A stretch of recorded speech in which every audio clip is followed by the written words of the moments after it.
After watching this video, a large red circular button will appear in front of each of you, and you'll be able to press it if you're brave enough. And literally the next day, your life will change. You'll be able to easily meet women, build relationships with them, speak from a position of strength, and feel that strength. Any man who has even a little experience interacting with women, or simply has good observational skills, knows what kind of man attracts women. In short, it's a man who can say no, a man who is indifferent, not easily swayed by female beauty. He does what he wants, not what she wants. He's a man who can joke with a woman when appropriate.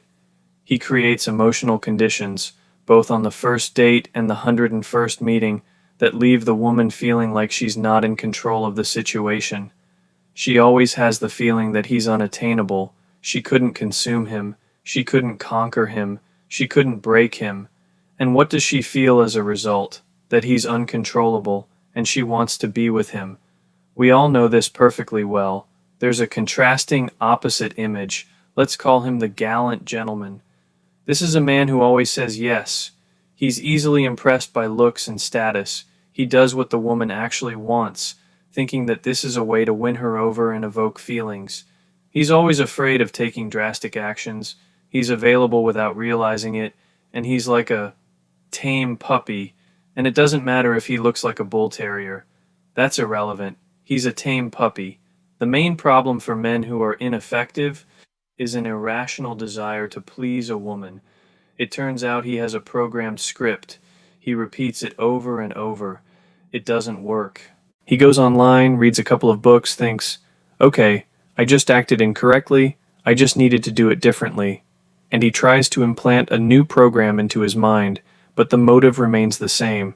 It turns out that you open a book on relationships with one goal, to be liked. But to be liked, you need to stop wanting to be liked. For most men, this idea, this meaning, is inaccessible. As you progress, you'll have to give up this desire, or you'll stop progressing. Very valuable advice. Why does a woman lose interest? Why doesn't she go on another date, not fall in love, not try to pursue you, and so on? You're predictable. You exchanged messages, went on a date, had coffee, talked about everything. Ask yourself one question. How was this different from the 10 previous dates?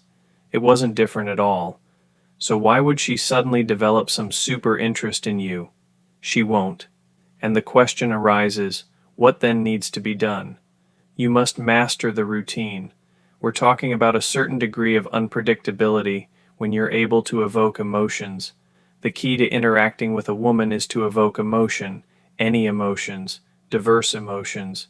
You can do this when you have fully mastered the routine. You must go through at least 50, or maybe 100, encounters from the beginning of texting, meeting, maybe a call, a date, maybe several dates, and believe me, you'll know almost every possible action by heart. And when you've had a large number of similar events, you go on another date, and a click just happens. You just think, this is kind of boring, even though she's attractive, but for you it's no longer some super value. And you do something that is unexpected for her. Why? Because you've mastered the routine. Until a man has mastered it, until a man knows all this by heart, he doesn't understand how predictable he is. Your competitive advantage is that you know how mundane other men are. Any attempt at imitation is doomed to failure. Women sense it. The average woman has been on significantly more dates than the average man. Many ask, how is this possible if men and women are the same? There are men who date very often, and men who don't date at all. If we take the average woman, she's had far more dates than the average man. Therefore, through your gestures, micro-expressions, postures, and intonations, she perfectly perceives and understands you. What to do? Let's say the meeting went sluggishly. You realize you were inhibited, the conversation wasn't flowing, very uncertain. You don't want to go home with such a dismal result. What to do? One option. At the end of the meeting, you need to show sincerity. For example, just say directly, you know, I watched you the whole meeting and realized that I find you attractive. I even felt a little shy because of it. That's why I want to kiss you. Just go ahead and kiss her. For instance, this is at least some display of courage. Of course, we're talking about a situation where she's smiling at you, not running away from the date. If you're afraid of appearing insecure or timid, tell her directly. Sometimes this is a very valuable experience. Even if you just mess up, it's a very valuable experience. Many men are afraid to approach women because they don't know how to do it correctly, but instead of pretending to be someone else, be yourself.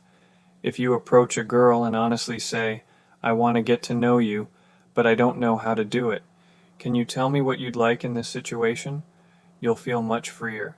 Even if the acquaintance doesn't happen, you'll be satisfied that you were sincere. For development, it's important to constantly step out of your comfort zone. Seek out stressful situations, things that scare you or make you feel insecure, and try to enjoy the process. This is the main principle of practice. Even in a situation where you feel awkward, you can act confidently. Imagine, she's dressed brightly and you're embarrassed.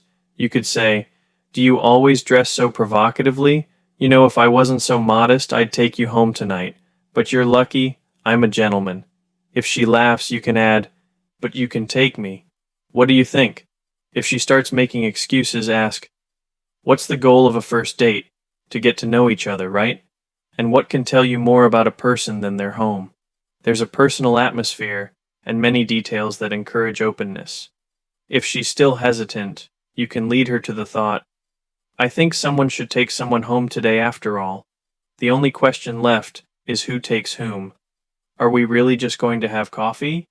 I think the day should end more meaningfully. This is just an example, not a ready-made template. You must come up with such situations yourself, and this is only possible after you overcome your fears and complexes. The goal is not to get someone, but to be creative and enjoy the interaction. The most important thing is to stop focusing on the end result. If you treat a woman as a goal, it will be like a fisherman trembling over every bite, afraid of losing the fish. He doesn't enjoy the process. He doesn't learn. He just experiences stress. An experienced fisherman is calm. He knows the fish will come, and he enjoys the anticipation. There is no ideal man that 100% of women will want to be with. The successful man we're talking about is content with his choices and doesn't strive to conquer every woman. He's not a hunter chasing a specific princess, but a bee to whom others are drawn. A hunter often comes away with nothing. The most unpleasant actions are committed by those who try to appear as someone they are not. Honest people, if they don't have serious intentions, will say so directly. This may not always be pleasant, but there is sincerity in it. Real nastiness begins when a man imitates to brag. For example, he talks about how he conquered an inexperienced girl. Such a person is forced to exaggerate his sense of self-importance without living up to it. This leads to terrible consequences. He asserts himself at the expense of others, including those closest to him. Such a person will not make a good husband, friend, or partner. A man who constantly imitates always loses in relationships. In conflicts, he will bang his fist on the table and throw tantrums, trying to appear strong. The woman will quickly realize this is a facade. A real man, embodying the image of attractiveness, behaves differently. He is calm. If something displeases him, he simply states, after this event, I can't imagine how we can build a relationship. That would be wrong. I have different ideas. I think we need to end our communication. He will not give in to emotional pleas or try to prove anything. He protects his comfort. Even if the woman returns, it doesn't bring him much joy because the action has already been committed, and apologies change little. For the fake man, apologies are very important because they help him restore his sense of self-importance. He thinks not about comfort, but about his image. A person living in harmony with himself sees opportunities and finds them. One who imitates merely tries to reinforce an image he doesn't live up to. Many ask how to state your rules and boundaries. This is also an attempt at imitation. You either possess these principles or you don't. When you meet someone, you don't say, you can't cheat on me. It's implied, it's felt. Similarly, If you have a certain principle, the woman will feel it herself. If she crosses a line, it's either she genuinely crossed it or you don't actually have that principle and she realized it. Therefore, you need to genuinely possess your principles. There's a well-known psychological phenomenon. If there are many identical toys in a room, but one specific one is forbidden to touch, a person will be interested precisely in that one. This trick can be used in communication with a woman. When you feel she's interested and the interest is peaking, tell her, "You know, I enjoy talking to you, and you look great, but I wouldn't recommend you get into a relationship with me. It's complicated, very complicated.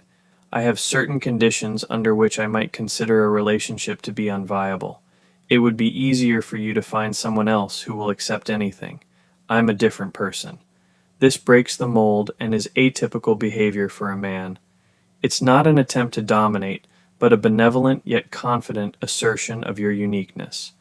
Thank you all very much for watching.